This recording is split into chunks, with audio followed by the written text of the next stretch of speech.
Hello बच्चों, चलिए question पढ़ेंगे। क्वेश्चन में दिया है consider following statements. First, single unit smooth muscles contain gap junctions so that muscle contracts as a single unit. Second, in multi-unit smooth muscles, contraction does not spread from one cell to the next.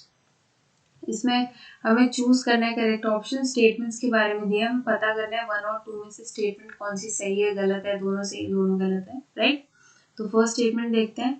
Single unit smooth muscles contain gap junction so that muscle contracts as a single unit. ये बिल्कुल सही है। आप जैसे मान लीजिए कि हमारे पास एक ये स्मूथ मसल है, ये इसका न्यूक्लियस है। तो जो सिंगल यूनिट स्मूथ मसल होते हैं इसमें गैप जंक्शन होते हैं। गैप जंक्शंस जो होते हैं ये मसल्स को जॉइन करते हैं। इवन दो इनको गैप जंक्शंस बोलते हैं, लेकिन जंक्शन है तो दो मसल्स के बीच में जो जंक्शन है उसमें इनका मेन फंक्शन क्या है कि जब भी मसल कॉन्ट्रैक्शन होता है तो एज अ सिंगल यूनिट है, मतलब ये एक साथ होता है, एक साथ वो मसल कॉन्ट्रैक्ट होते हैं सारे। तो ये बिल्कुल ही सही स्टेटमेंट है फर्स्ट वाली। Then we'll see the second one. In multi-unit smooth muscles, contraction does not spread from one cell to the next. ये भी सही है।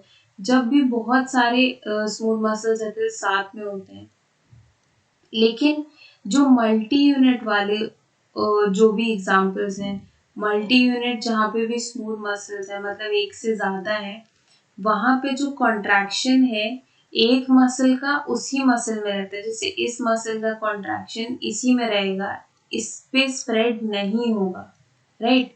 एक दूसरे पे उनका कॉन्ट्रैक्शन का इफेक्ट नहीं स्प्रेड होता है, सिर्फ अपने से ही वो सिंगली एक यूनिट की तरह कॉन्ट्रैक्ट करते हैं।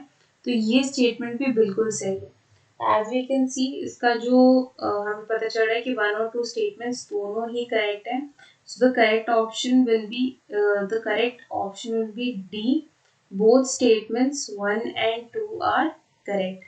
So I hope you understood the question. All the best. Thank you.